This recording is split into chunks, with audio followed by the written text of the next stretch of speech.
Have you guys missed me? I have been slacking on my content, but I'm here today. I have read 11 books this year, and I have only reviewed 3 of them on this channel. So let's see what else I've read so far in 2026.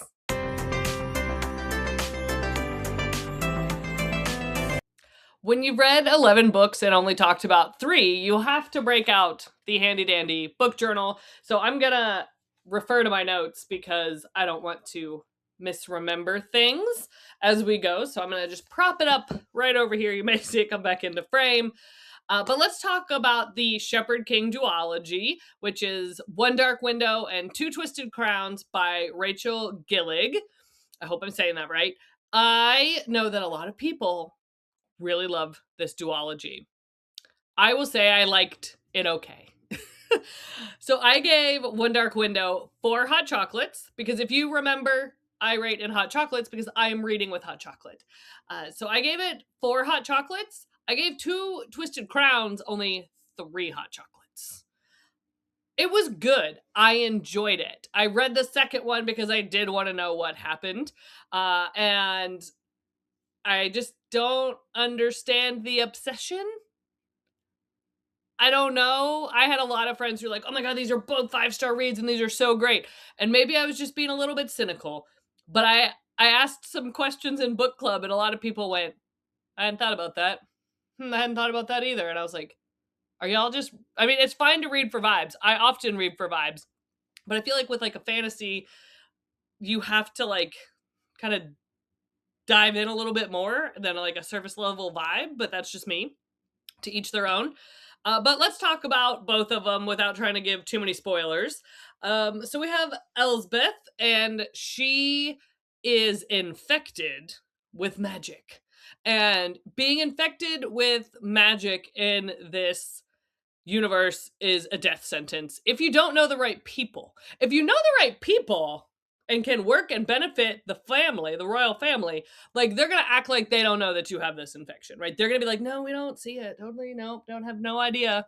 But if you are a common person or somebody that can't help the king and his stupid son, they're gonna kill you or run you off into the mist. And we learn more about where you end up when you run off into the mist in Two Twisted Crowns, so I won't give that away. But it's very weird. And also, the king has like no control over his rank ass son. I don't know how else to call him. And not Elm. We like Elm. Elm can stay. It's the other one that sucks. What's his name? Let's see if I wrote it down because I didn't like him. No. It just says traded for cards. He wasn't traded for cards, but Elsbeth's cousin is traded for cards to the prince to become his bride. Heath? Was that his name? Was his name Heath? Shows you how much I care about that dude. Nope, I didn't write his name down. Great, can't remember it. It's gone forever now. It's fine, no big deal. But anyway, we find out really quickly that there is a cool magic system in these books. And a lot of the magic that is not kind of organic magic comes from like the equivalent of a tarot card. And you have to like tap them to access the magic. And then you have to tap it to turn it off, which is kind of cool. But it can backfire if you lose your card and can't untap it, then you have a problem, which we learn about in book 2. But Elsbeth is our main character, and she has the nightmare in her mind. So the nightmare is probably one of my favorite characters, at least in the first book, because he is snarky and I love it. Elsbeth absorbed him through the tarot card, the nightmare card, and we don't really find out who he is until later, but we find out that he's kind of always in her mind, and she can kind of access him when she gets in situations. She can access his strength and kind of anything to kind of protect herself, and that's kind of her use of magic. But as in any universe, magic comes with a cost. So every time you access the magic, you are kind of putting yourself at risk. She meets Raven, and he is head of like the King's Guard. And he is also infected, but again, because he benefits the king is like, I see nothing. Because he needs him to like run his people. The reason that Elsbeth and Raven kind of end up working together is because Raven is hunting to collect one of each of the cards, because he wants to save his family member whose affliction is getting way worse, and the magic is taking a toll on him, and it's gonna eventually kill him if they can't find a way to like reverse the magic. So he has decided that he is going to dual play the role of King's Guard and King's Nephew and be like kind of playing both sides and trying to collect the cards. And he needs Elsbeth because Elsbeth can see the color of the card and whoever's holding it.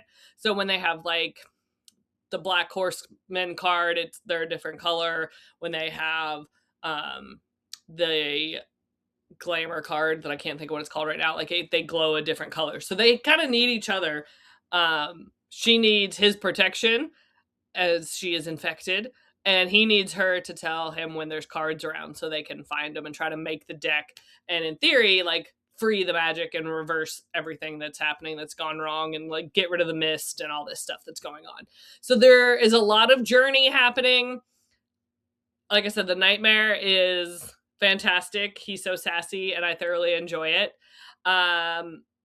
There's a lot that happen. I don't know how to talk about a duology without giving you freaking spoilers, guys. There's a lot that happens at the end of the book, and you kind of question like what's happened to Elsbeth, where has she gone? And when you get into Two Twisted Crowns, you find out what happened to Elsbeth. Is she still there? Is she not there? Has something else come to the front of her mind versus herself? And it was a pretty good journey. I felt like Two Twisted Crowns was kind of slow for me, and I kept reading because I just wanted to know what happened. We had a lot more interactions with E.M.M.A and Iona, which E.M.M.A is the second son to the king. Iona is Elsbeth's cousin. So a lot of the story focuses on them. They kind of split the main characters in the second one, because Elsbeth and Raven, I'll say Elsbeth, and Raven are out on their own journey, and then you've got E.M.M.A and Iona fighting on the kind of the home front in those two journeys and what they look like. You do learn more about who the Nightmare is. I will tell you, spoiler, you know what? Fuck it. I'm just going to put spoiler across it, and I'm just going to talk about these books. If you don't want spoilers, you probably shouldn't be listening to my reviews. I'm just saying. The Shepherd King, who is the one that created the cards, is who the Nightmare is. We learn more about the Shepherd King and what happened to his family, and we also learn that Raven, I believe, is a descendant of the Shepherd King's family line, because his family is in the house that stands on where the Shepherd King's land was. So there's lots of really interesting realizations. Everything comes at a cost when it comes to magic. So you just have to keep that in mind as people use the cards. They kind of experience different things.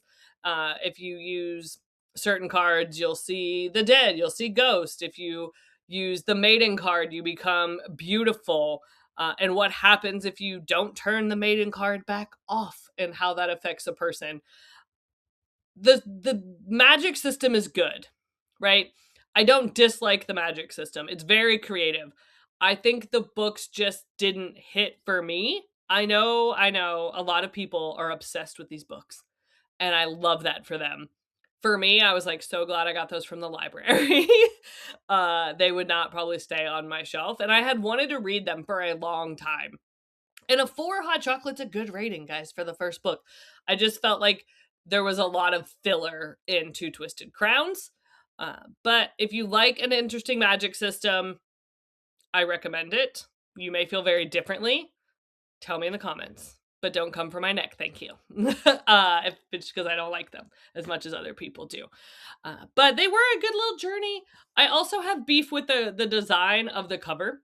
You're going to call it One Dark Window, and there's not a single damn window to be had in the cover. Why? There's no parapet. She's not walking across a parapet at any point in this book, but yet she's like standing on like a parapet, and I have questions. I think it's supposed to look like, because it's the castle and it's supposed to look imposing or whatever.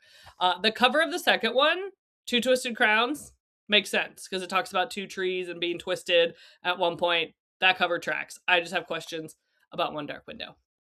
That's just me. I'm a cover person. I love the cover. It just doesn't make sense to me in terms of the book itself.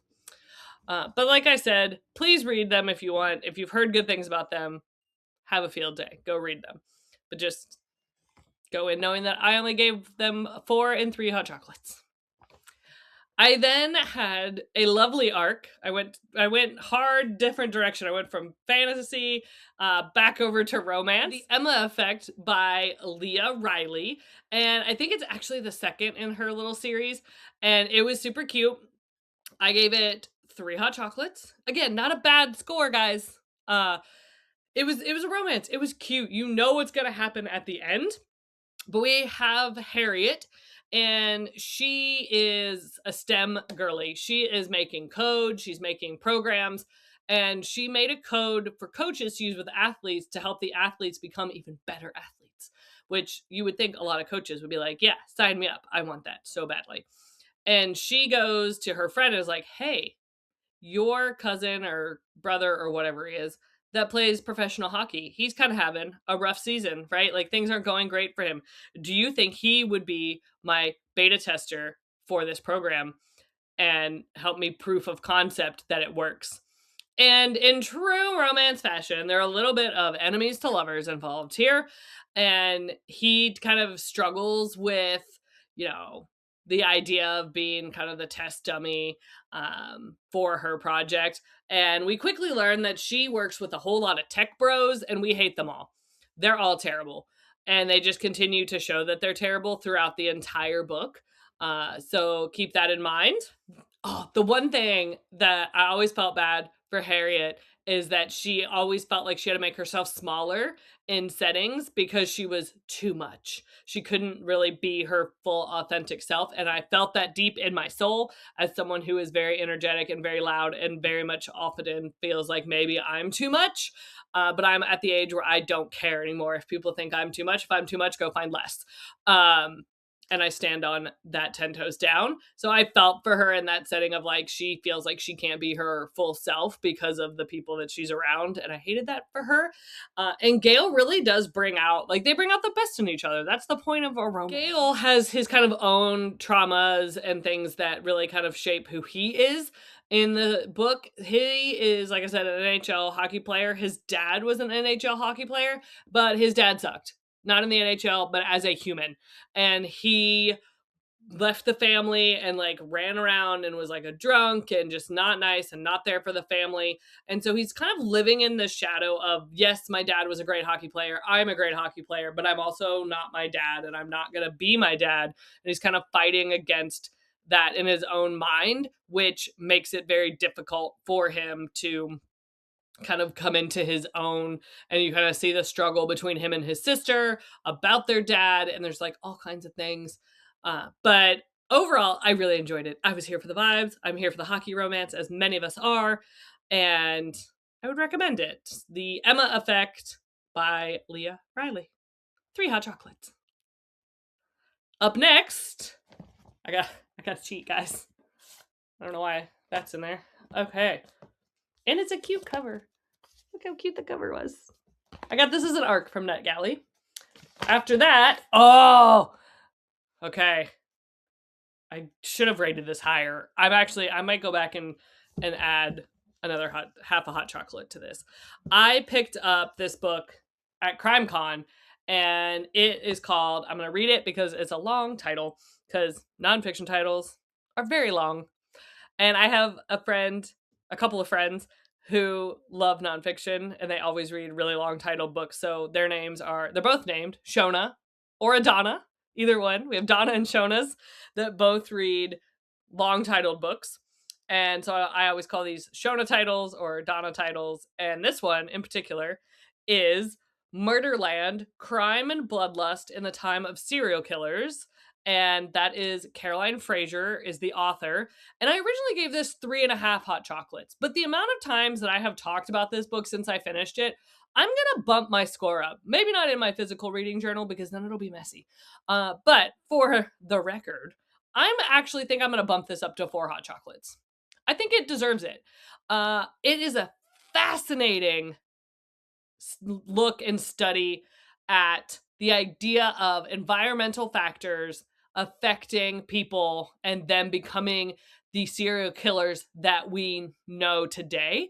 They're crazy things I wrote down, like Bundy, Manson, and Gary Ridgway all lived in the same geologic area at one point when there were no EPA regulations in Seattle. They could just dump toxins into the air, into the groundwater, and everything was a mess. And there were high levels of lead, high levels of chemicals, like just crazy things that we know about now. There is a really crazy look at where do our most famous serial killers live? Where did they grow up? And where are they in relation to smelters and different toxins that were not regulated while they were growing up? We all tend to think of the killers kind of the 70s and 80s as like this peak of serial killerness. We still hear about them, right? But these are the ones that we remember. The Green River Killer, Bundy, Manson and his people. There's so many mentioned in this book. I can't even, I'm trying to read back through my notes. Warren Leslie Forrest. He was lesser known, but active at the time. I actually looked him up. He was awful. But yeah, and why the Pacific Northwest tends to have more serial killers. A lot of people think of the Pacific Northwest as kind of like serial killer mecca. You'll be like, oh yeah, they lived in Seattle. That tracks. Oh, they lived on the West Coast in the North. Yeah, okay, that makes sense. And what that looks like. And even BTK, where did he grow up? What was he around when he was growing up? So it's not just limited to the Pacific Northwest. They did look at any well-known serial killer, Israel Keys, things like that, to see, hey, did they live in an area that was still affected by all these chemicals that these companies were like, they're not harmful, everything's fine, guys. Like, don't shut us down, everything's fine. It's totally normal to have like 90 whatever I can't remember. I'm not a science person, guys. I didn't write the number down, but whatever the toxic level of lead is, it's not that. It's not whatever that number is that kid has in their blood. Don't worry about it. And it was also really interesting because the author lived in the Pacific Northwest. That's why she had this interest. And the amount of things happening in the Pacific Northwest in her sphere while she was growing up is wild juxtaposition. She'd be like, well, this day I was at my ballet recital or whatever it may be, while this person was over here killing this person. And just how you don't think about necessarily like what's happening in somebody else's day as you're going through life, because really you would crack. No one could sustain thinking like, I'm recording this YouTube video and something horribly horrific and life-changing is happening to somebody else. Like, yes, we can conceptualize it, but we don't think about it on a day-to-day. So her being able to sit back and like put herself in the timeline of all these events was really fascinating. And what I also kind of wondered for myself, thinking about, hey, all these serial killers were huge at the same time. Like, what are the odds? And she looked at kind of that post-World War II baby boom. A lot of these serial killers would have been considered baby boomers. So I then kind of was like, okay, so if we look at the number of serial killers as of late versus serial killers of the baby boom, are there more serial killers from that generation that were found and kind of famous? More serial killers because there was a baby boom, or is the fact that we have all these regulations now on companies and what they can and can't do with their waste really truly diminishing those toxins, diminishing the number of serial killers? I think at one point in the book she kind of referred to the 70s and 80s as like the golden era of serial killers. And you think about it, and it's a terrible way to think about it, she's not wrong. Most of the serial killers that we think of in true crime were operating in that era, and taking a look at why they were all operating in that era, because they grew up at a time where toxins were everywhere. And it's very possible that those things, the continued exposure, led to who they became.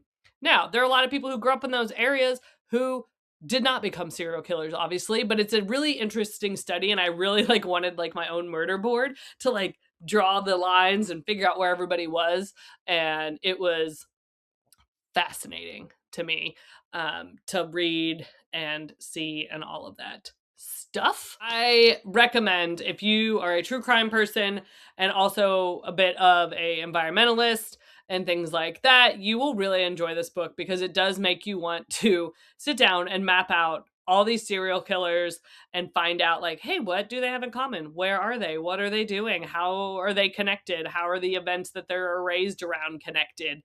And it'll blow your mind. So I gave it 4 hot chocolates. We're heading back to romance with this next review. I got an ARC copy of The Charmed Library by Jennifer Moorman, and I gave it 4 hot chocolates. It was so cute, so creative. I've read lots of books where, there's a library and there's something that's kind of special and magical about it. But this one just really gave a little bit of a different twist on that idea. And I feel like the characters had more depth, which also kind of brought you along in the story. So our main character is Stella. She is working as the assistant manager of her small town local library. She had a horrific breakup and has returned and living in her hometown. And a lot of her friends, and especially her brother, are you are hiding. You need to sell our childhood home. You need to go do something else. Get out of this town. And she's like, no, I'm staying here. And it's kind of a back and forth. Her brother's being really aggressive about trying to force her to sell their childhood home. Her best friend is amazing and can just sense vibes. She will just pick up the phone and be like, what's wrong? She could sense it in the universe. She's a little bit psychic, I think, in that way.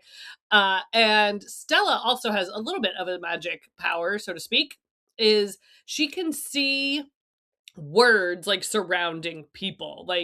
It's almost like she can read their mind, but it's coming through to her in words, and then she'll just see them floating around them, and then she can comment on it, and that person will be like, what, how do you know that?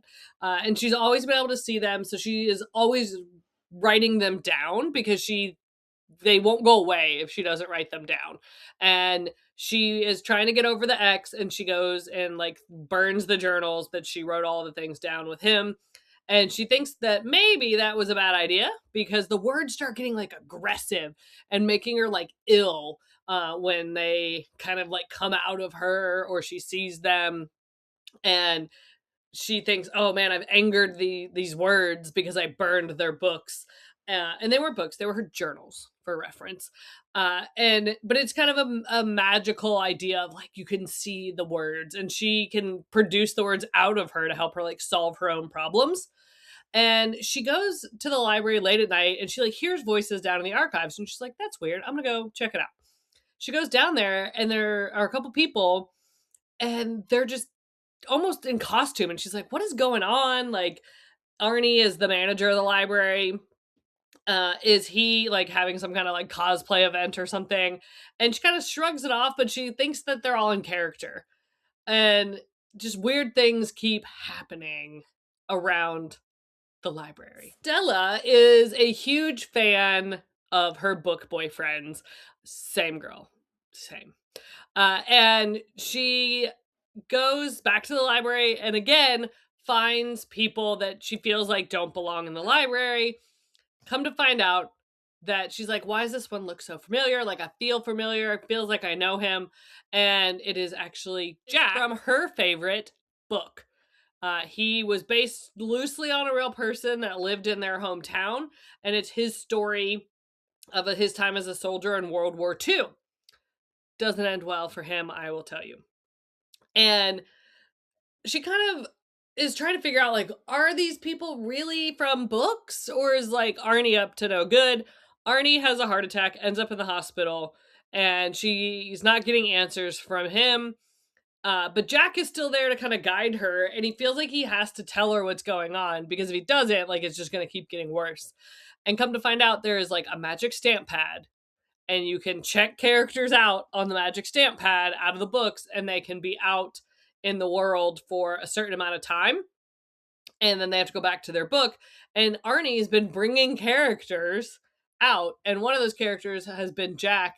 And Jack has basically been watching Stella grow up over the years because Arnie brings him out pretty regularly, and they start to develop a relationship. They're fond of each other, but you're kind of the whole time going, oh, like this can only end bad. Like he has to go back to his book, and you can kind of see that struggle because they're both falling for each other. And what does that mean? And can we exist?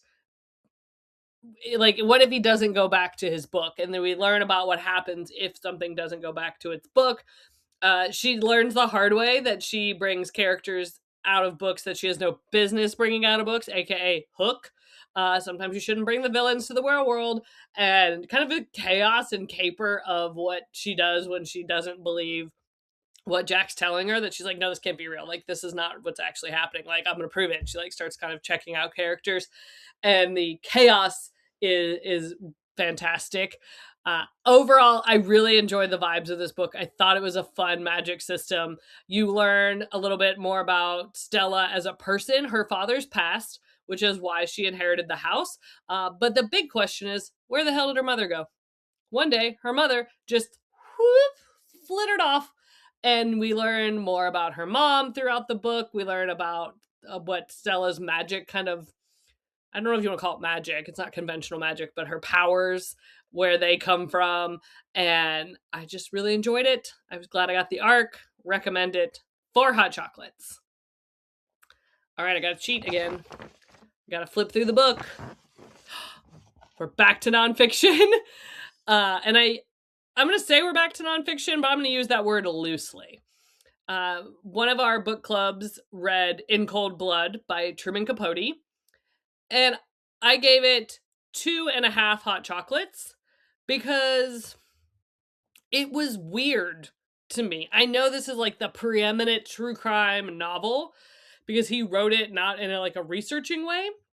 He wrote it as more kind of like a story and telling the story. I just have so many questions, which did get answered a little bit in book club, that he did spend years interviewing Perry and forming a relationship with Perry to kind of get the missing pieces of the story. Because there's whole sections of dialogue where it's like Perry and Dick talking on their travels, forging checks and stuff after they've committed the murders of the Clutter family in Kansas.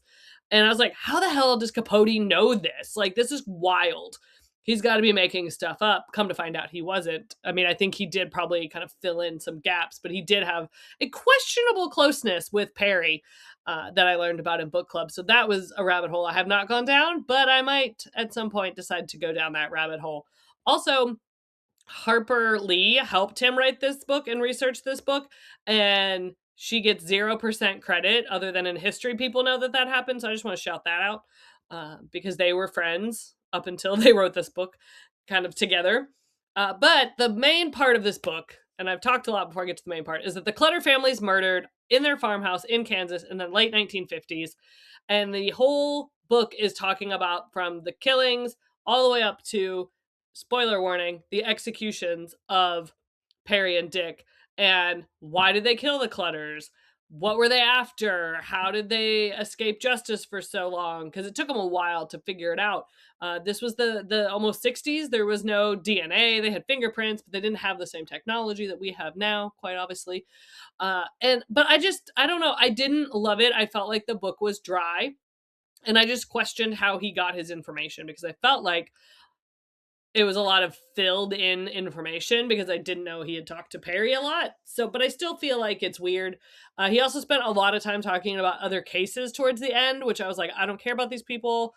I am here to hear about Dick and Perry and the Clutters. So can we get back to our main characters? I know this is a kind of like a penultimate book for some true crime fans because it's Truman Capote.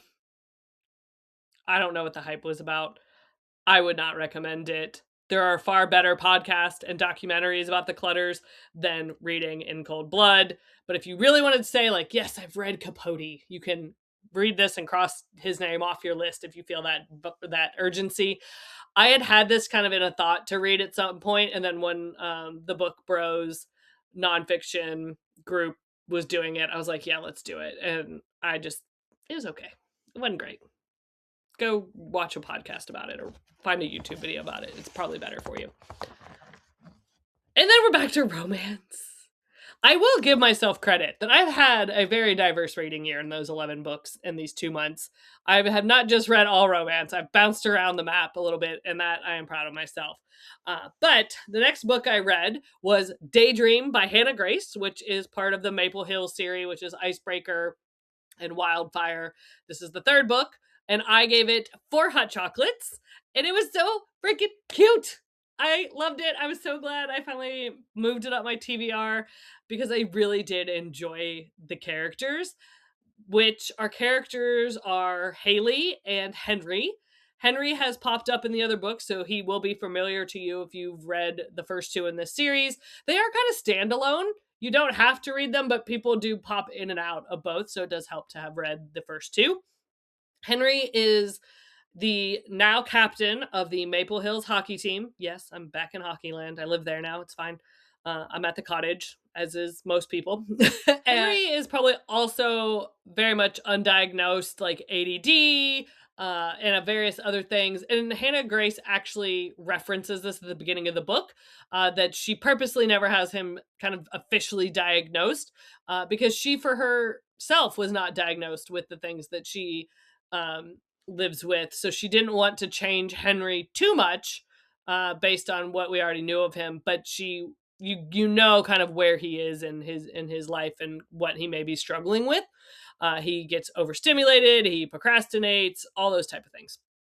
And then we have Haley, and she was dating a guy that was like the boy next door and kind of her best friend. And they were just dating almost for convenience. She didn't love him. She wasn't really interested in being with him, but that she felt like, I have to be with him because our families expect us to be together, which is like the worst reason to be with somebody. And he finally breaks up with her because she refuses to sleep with him. Red flag number 750 for him, quite honestly. He sucks. And she doesn't really tell anybody because she just doesn't want to upset like her mom and have to hear her mom talk about like, oh, you're going to get back together. You love each other. And she's like, no, we really don't. And she runs into Henry at the bookstore, which honestly, if you're a single man and you're looking for smart girls, go to the bookstore. That's where we're all at. We hang out in there a lot, at least here in Oklahoma City. So if you're trying to find girls, that's where we are. We're reading books in our local bookstores if they have chill places. And he definitely falls first. He's definitely the falls first. And he's trying to figure out like, how can I like get close to this person? How can I get to know her? And they kind of strike up this agreement that she will help him with his classes and he will give her experiences to help her write this book she wants to write for this project. And so they kind of are fake dating, even though he definitely fell first. And they really kind of quickly are both like, no, we're just friends. We're just friends. We're just friends. And all of their friends are like, bullshit. You guys are head over heels for each other. We just need you to, recognize it so that we can move on with our lives. And it just is amazing to watch him be there for her and her be there for him and be able to read to him and say, hey, let's get out of this situation that we're in because you're overstimulated. There's too much noise. You're stressed out.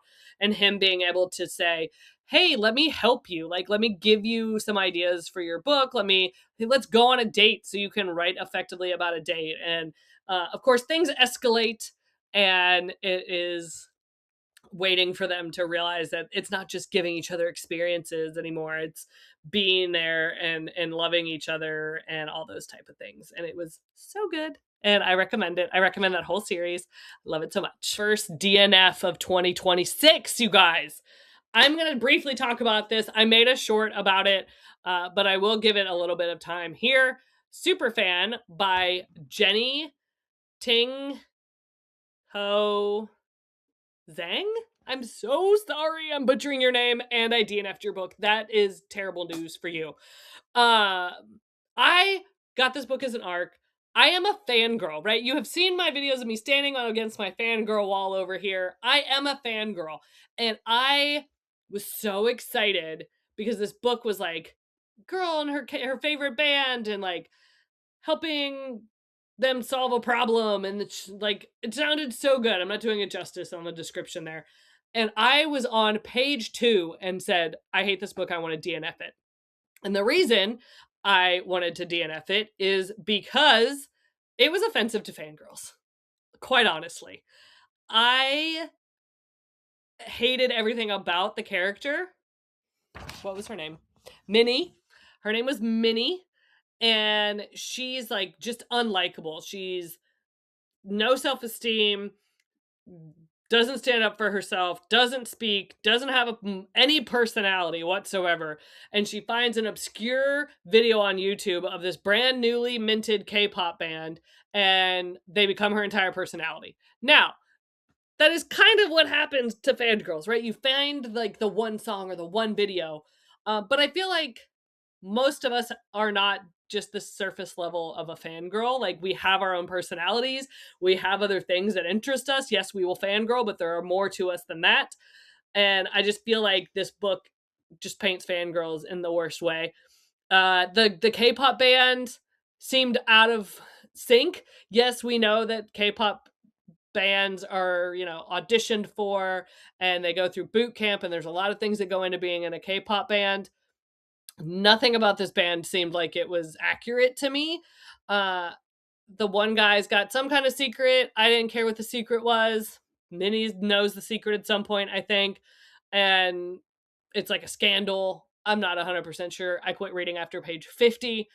They send them on like their first big radio talk show type thing. And it's like with the most asshole DJ they could find. No K-pop company is going to be like, hey, we're going to hard launch you into this shit DJ interview over here. They're going to send them like on a launch softly into like Ryan Seacrest. And they're going to be like, what are your favorite colors? What's your favorite thing? They're going to do like an easy interview, not like this horribly racist DJ that these guys sat through. And this was all on before page 50. I DNF'd it. Don't recommend. Superfan. Move on. Leave it alone. I had to find something then to redeem that energy in my life, so I hopped back right into hockey romance, where I got a NetGalley arc, and it was Mike's and Misconduct. And this is the second book in the Puck Bunny series. I don't like the term Puck Bunny because they're trying to rebrand it in this series. It's not a very nice term for hockey fans, especially female hockey fans, but that's fine. Here nor there. I did enjoy the book. I gave it 4 hot chocolates. And we have Bryn, and she is our journalist. And then we have Zach, that is our hockey player. And Bryn and Zach meet each other in Vegas 2 years before our story kind of starts, but they don't know each other. Like, she doesn't know that he is a hockey player. He does not know that she is a hockey journalist. And they have this wonderful night, literally just talking, getting to know each other, being their authentic selves. There was some making out, there was some cuddling, but that was it. The next morning, she leaves before breakfast because she has some issues with being left in relationships. So she's like, I'm going to leave first because this is getting too close to meaning something to me. So she hightails it out of there. Zach gets transferred to her home team's team 2 years later. She saw him on TV like a week or two after they were in Vegas and realized like, oh shit, that's the guy from the hotel. He's looking for her for 2 years. She gave him a fake name, so he could not find her. And when she walks into the press room and he's there, he looks right at her and goes, found you, or something like that. And it is a really interesting story about like letting yourself love somebody and let yourself be loved. And at the same time, there was a lot of conversation about why he was traded, and there's like a deeper investigation into the back scenes of the Chicago team, which in our world would be the Blackhawks, and really nothing surprises me from there because they're the Blackhawks. I'm not going to hate on them too harsh. But she starts to dig because she's like, something doesn't add up with the man I know and the stories in these pressers. Like, something doesn't add up. And she's doing like a deep dive for her newspaper about him, spending like 3 weeks embedded with the team. But on the side, she's doing this other project, which inevitably blows up in her face and in his face a little bit, but mostly hers. And she also runs a podcast with one of her, it's either her sister or her friend. I got a little confused there for a minute, about hockey. And she uses that as a platform to launch this investigation after a lot of things have happened. And it is just so good and so amazing. I really enjoyed it. I gave it 4 stars. I'm down a hockey romance hole. I'm okay with it. I'm going to live there. I've actually somehow accidentally turned my book girl friends into hockey girl friends. And that's kind of crazy to me because I've always liked hockey.